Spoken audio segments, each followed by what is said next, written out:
प्रधानमंत्री नरेंद्र मोदी नागपुर स्थित राष्ट्रीय स्वयंसेवक संघ के मुख्यालय का दौरा करने वाले दूसरे वर्तमान प्रधानमंत्री बने। इससे पहले पूर्व प्रधानमंत्री श्री अटल बिहारी वाजपेयी ने अपने तीसरे कार्यकाल के दौरान वर्ष 2000 में यहां का दौरा किया था। यह पीएम मोदी की प्रधानमंत्री पद संभालने के 11 वर्षों में आरएसएस मुख्यालय की पहली यात्रा है। अपने दौरे के दौरान उन्होंने संघ को भारत की अमर संस्कृति का वटवृक्ष बताया।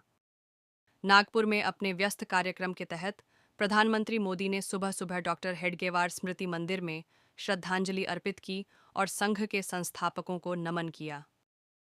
इसके बाद उन्होंने दीक्षा भूमि का भी दौरा किया, जो वह ऐतिहासिक स्थान है जहां डॉक्टर बाबा साहेब अम्बेडकर ने 1956 में बौद्ध धर्म ग्रहण किया था। इसके अलावा प्रधानमंत्री मोदी ने माधव नेत्रालय प्रीमियम सेंटर की आधारशिला रखी, जो माधव नेत्रालय आई इंस्टीट्यूट एंड रिसर्च सेंटर का विस्तार है।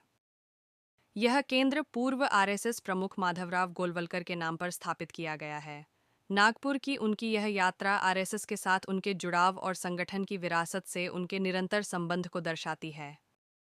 इसके बाद प्रधानमंत्री नरेंद्र मोदी ने आरएसएस मुख्यालय में सबको संबोधित करते हुए भारत की संस्कृति और राष्ट्रीय चेतना को संरक्षित और प्रोत्साहित करने में राष्ट्रीय स्वयंसेवक संघ आरएसएस की भूमिका पर प्रकाश डाला। उन्होंने भक्ति आंदोलन जैसे सामाजिक आंदोलनों के महत्व पर जोर दिया और गुरु नानक, कबीर और स्वामी विवेकानंद जैसे संतों के योगदान को रेखांकित किया, जिन्होंने भारत की राष्ट्रीय पहचान को आकार देने में अहम भूमिका निभाई। उन्होंने बताया कि इन प्रयासों ने आरएसएस के साथ मिलकर सदियों की चुनौतियों और संघर्षों के बावजूद राष्ट्रीय चेतना की ज्योति को प्रज्वलित रखा है। साथियों, किसी भी राष्ट्र का अस्तित्व पीढ़ी दर पीढ़ी उसकी संस्कृति के विस्तार, उस राष्ट्र की चेतना के विस्तार पर निर्भर करता है। हम अपने देश का इतिहास देखें तो सैकड़ों वर्षों की गुलामी, इतने आक्रमण, भारत की सामाजिक संरचना को मिटाने की इतनी क्रूर कोशिशें, लेकिन भारत की चेतना कभी समाप्त नहीं हुई। उसकी लौ जलती रही। ये कैसे हुआ? क्योंकि कठिन से कठिन दौर में भी भारत में इस चेतना को जागरूक रखने वाले नए नए सामाजिक आंदोलन होते रहे। भक्ति आंदोलन उसका ये उदाहरण जिससे हम सब भली भांति परिचित हैं। मध्यकाल के उस कठिन कालखंड में हमारे संतों ने भक्ति के विचारों से हमारी राष्ट्रीय चेतना को नई ऊर्जा दी। गुरु नानक देव, कबीरदास, तुलसीदास, सूरदास, हमारे यहां महाराष्ट्र में संत तुकाराम, संत एकनाथ, संत नामदेव, संत ज्ञानेश्वर, ऐसे कितने ही संतों ने हमारी इस राष्ट्रीय चेतना में अपने मौलिक विचारों से प्राण फूंके। इन आंदोलनों ने भेदभाव के फंदों को तोड़कर समाज को एकता के सूत्र में जोड़ा।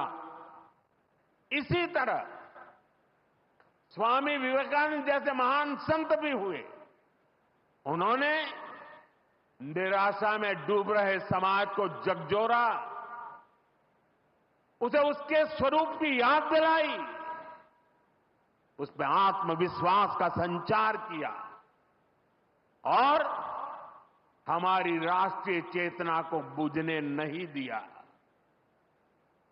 गुलामी के आखिरी दशकों में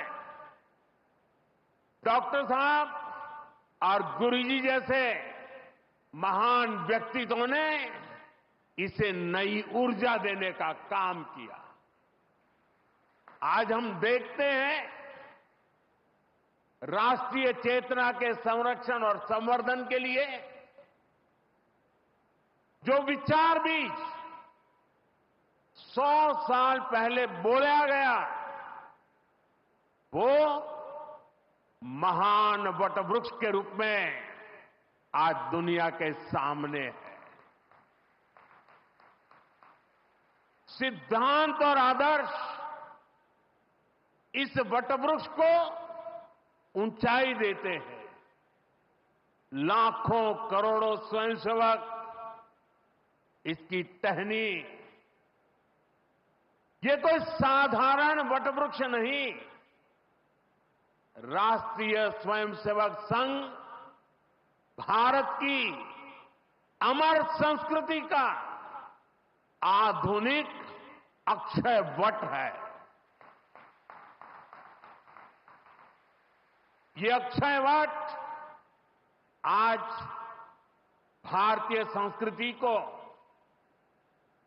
हमारे राष्ट्र की चेतना को निरंतर ऊर्जावान बना रहा है।